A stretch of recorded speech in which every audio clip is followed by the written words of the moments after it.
Welcome everybody. So the students that I interact with, most of them are around the 13 years olds and who are in their 16, the crux of their teenage, and then they're growing up to be young adults and then finally blossoming into a beautiful adult. Now one thing I've realized is that one always learns from other people's experiences. But I think as much as I would like to emphasize that, learn it from other people's experience, you will learn it in the easiest way possible. But I think a human being is adapted to learn it the hard way. Nevertheless, I'd like to share something which I think has helped me a lot in becoming sort of the kind of person I'd like to become. And I think whoever's listening to this sort of like take some note of it. Now, when I was growing up, I felt like, your habits sort of define you as a human being. I think there are a few habits, call it rituals, call it sort of ideology or like the way you're sort of being. I think whatever you name it, I think there are a few things that I've done right, which when I look back and at my teens and at my, schooling and all of that, I'm very proud of. One is the fact that I was very observant. The fact that I used to interact with a lot of people and I would see what they're doing, how they're sitting. And I think I never ever cared about if a thing was useful to me or not, which I think is paramount. I feel like, if suppose you are a highly tech enthusiast and maybe you're thrown into a place where you see only plants around.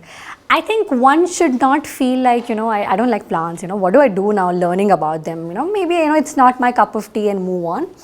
I think when you sort of limit yourself and say that, this is what I like, and this is exactly what I want to do, and then rest of it is not my cup of tea and I don't want to do.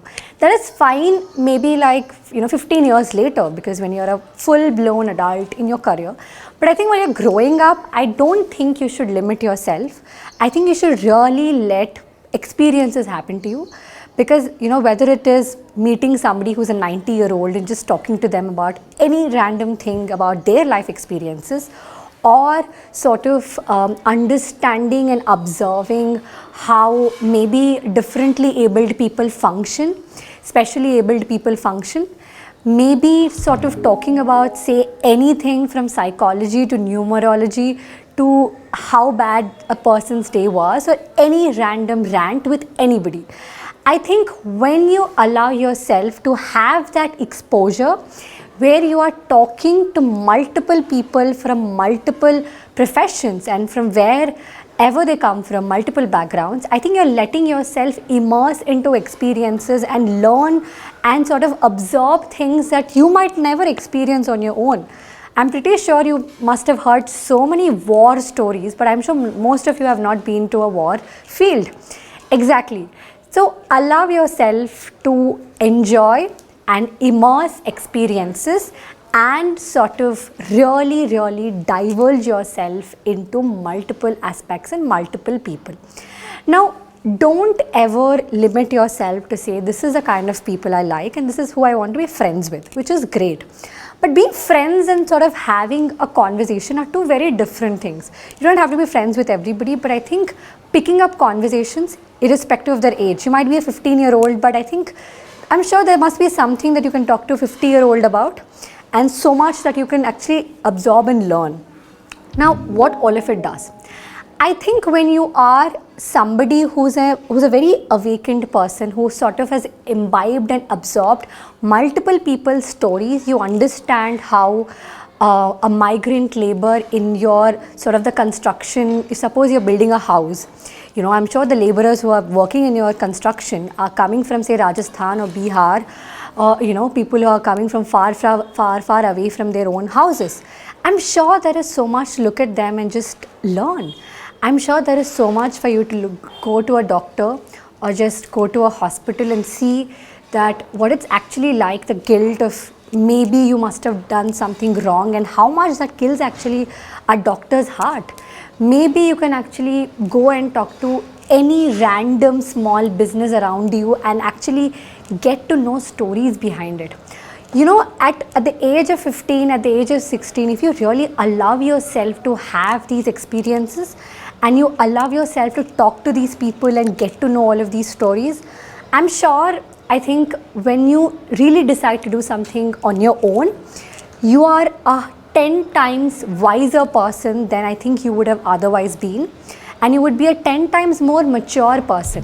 Also, I feel like one mega grand skill in life that I don't think anybody can teach you is how to deal with people and how to handle people. Now, getting work done is an art and skill in itself, and I don't think anybody can really teach you. You can maybe imbibe a quality of a person you like, observe other people, but it is something you got to learn on your own. So that is one thing which I think, whether you want to be an entrepreneur, whether you're working somewhere, whether you want to be in governance, whether you want to be a teacher, whether you want to be a doctor, whatever you want to be, you have to continuously deal with people. Even if you're an ISRO scientist, I'm sure you have some authority to deal with. Even if you are doing something aloof or by yourself, I'm sure there is still somebody to deal with. So I feel like these experiences, when you allow yourself to talk, when you allow yourself to explore, everything from say food to culture to sports to everything, and I think then you will also know that what you actually like. Maybe I think one maybe has never given himself enough chances to actually know whether he likes something or not, because psychology also tells this, that actually a human being sort of knows him very less. Like one assumes that one knows themselves really well. I might sort of look at myself and be like, I know myself 100%. But psychology says that less than 2% is what actually an average human knows about himself. So I feel like when you allow yourself travel, when I say travel, whatever is possible for you, look around, just talk to people from different stratas of society, from different professions, different sort of attitudes. I'm sure there will be people who you can't stand. I'm sure there are people who will irritate you. I'm sure people who will not like you, and I'm sure there'll be people you will not like.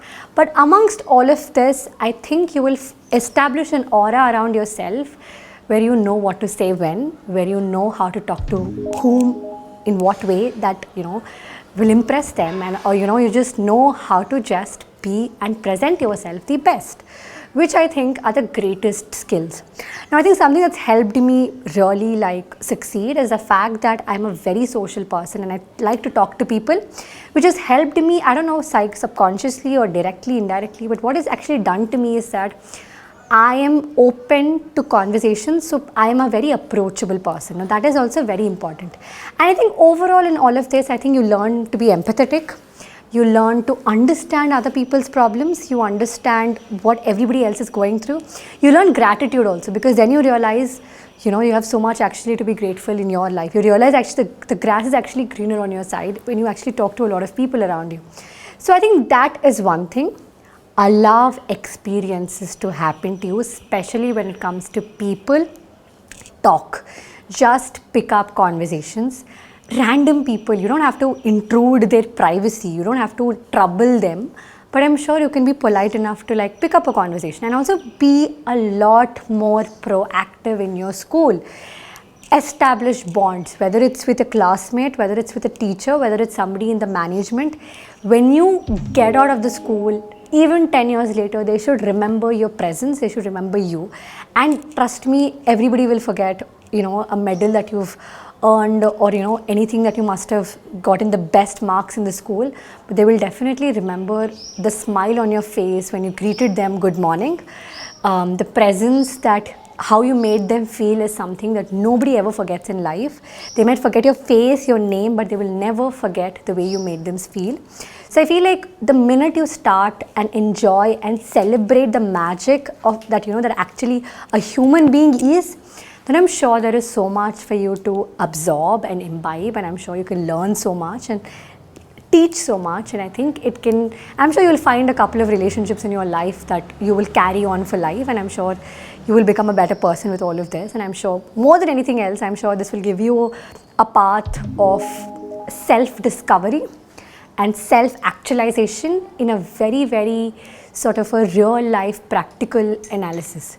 That is something this is a sort of a habit that one should have throughout their life, but I think especially when you're growing up, when you're impressionable, especially because you're 13 and 14 and even much up till you are 18 also, you're very much impressionable. So when you talk to a lot of people, I think you also realize who you want to become, what do you not like, what do you like, and then you sort of understand where you stand also, because I'm sure each one of us have our own struggles and own troubles that, you know, doesn't let us sleep. But I think when you learn to appreciate what you have, because you're grateful that, you know, when you look at other people, there is so much that there is to learn.